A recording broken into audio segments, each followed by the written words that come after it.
Sejarah masuknya kendaraan bermotor ke Indonesia. Bagaimana sejarah masuknya kendaraan bermotor di Indonesia? Sejarah masuknya kendaraan bermotor ke Indonesia dimulai sejak era kolonial Belanda pada akhir abad ke-18.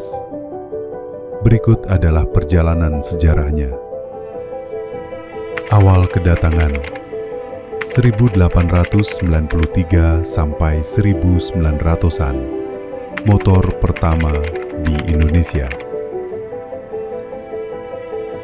Sejarah motor di Indonesia dimulai pada tahun 1893 ketika John C. Potter, seorang masinis asal Inggris yang bekerja di pabrik gula umbul di Probolinggo, memutuskan untuk memesan kendaraan roda 2 dari pabrik Hildebrand und Wolfmüller di München, Jerman. Kendaraan ini yang merupakan produk dari Hildebrand dan Wolfmüller menjadi motor pertama yang hadir di Indonesia.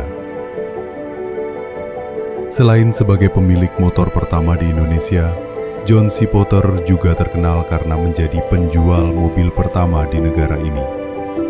Ia bertanggung jawab atas pembelian dan peniriman mobil Mercedes-Benz yang dipesan oleh Paku Buwono X, menandai awal mula kedatangan mobil di Indonesia pada masa itu. Mobil pertama di Indonesia. Sejarah mobil pertama di Indonesia adalah mobil Benz Victoria Phaeton yang dibeli oleh Raja Pakubuwono X pada tahun 1894. Mobil ini diimpor dari Jerman melalui pelabuhan Semarang dan tiba di Surakarta. Masuknya mobil pertama ke Surakarta pada tahun 1894 membuat Indonesia berada 2 tahun di depan sang penjajah Belanda yang baru menerima mobil pertamanya di Den Haag pada tahun 1896. Benz Victoria Phaeton pada 1894 itu pun menjadi kendaraan mewah lantaran sudah menggunakan mesin. Walau demikian, bodinya masih menggunakan kayu. Bahkan, desain mobil ini mirip seperti kereta kencana. Sayangnya, riwayat Benz Victoria Phaeton mengaspal jalanan di Indonesia tak berlangsung lama. Mobil tersebut lenyap setelah dipinjam Belanda untuk menggelar pameran mobil pada 1924. Sejak saat itu, mobil tersebut tidak pernah kelihatan lagi di Indonesia. Pihak Belanda juga tidak pernah mengembalikan mobil tersebut kepada Pakubuwono X. Sampai akhirnya, mobil itu diketahui berada di Den Haag, Belanda. Mobil pertama di Cirebon. Pada tahun 1903, terdapat mobil pertama di Cirebon. Mobil tersebut adalah mobil uap, merek Lokomobil, yang memiliki 2 kursi. Mobil ini milik dari KBM Tenbrink yang memiliki plat Cirebon 1. Pada bagian depan terlihat bel yang dioperasikan dengan kaki, terletak di bawah kotak rotan. Kotak rotan berfungsi sebagai bagasi peralatan pribadi pengemudi dan juga berbagai peralatan mobil ini. Motor mulai populer di Indonesia 1920-an sampai dengan 1940-an. Pada tahun 1920-an, motor mulai digunakan di kalangan pejabat Belanda dan pengusaha kaya.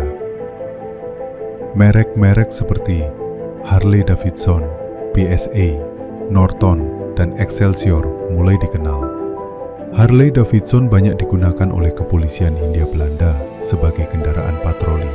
Pada 1930-an sampai dengan 1940-an, motor mulai digunakan sebagai alat transportasi umum di kota-kota besar seperti Batavia, Yogyakarta, Surabaya, dan Bandung.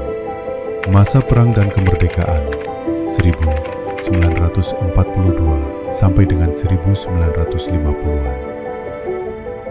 Selama pendudukan Jepang 1942 sampai dengan 1945, banyak kendaraan bermotor yang disita dan digunakan oleh militer Jepang. Setelah kemerdekaan Indonesia pada tahun 1945, motor dan mobil bekas peninggalan Jepang dan Belanda mulai digunakan oleh rakyat dan tentara Indonesia. Booming sepeda motor 1960-an sampai dengan 1980-an. Pada tahun 1960-an, motor semakin diminati karena lebih murah dibandingkan mobil. Merek Jepang seperti Honda, Yamaha, dan Suzuki mulai masuk ke Indonesia pada akhir 1960-an hingga awal 1970-an. Pada 1970-an hingga 1980-an, motor menjadi kendaraan utama masyarakat karena lebih efisien, murah, dan cocok untuk kondisi jalan di Indonesia. Era modern 1990-an hingga sekarang. Tahun 1990-an, motor bebek mendominasi pasar, seperti Honda Astrea dan Yamaha Alfa. Tahun 2000-an, motor matic mulai naik daun dengan model seperti Honda Vario dan Yamaha Mio. Tahun 2010-an hingga sekarang, tren motor listrik dan skuter matic premium berkembang pesat dengan merek seperti Vespa, NMAX, dan PCX semakin populer. Kini, Indonesia menjadi salah satu negara dengan jumlah pengguna motor terbanyak di dunia, menjadikannya alat transportasi utama bagi sebagian besar masyarakatnya.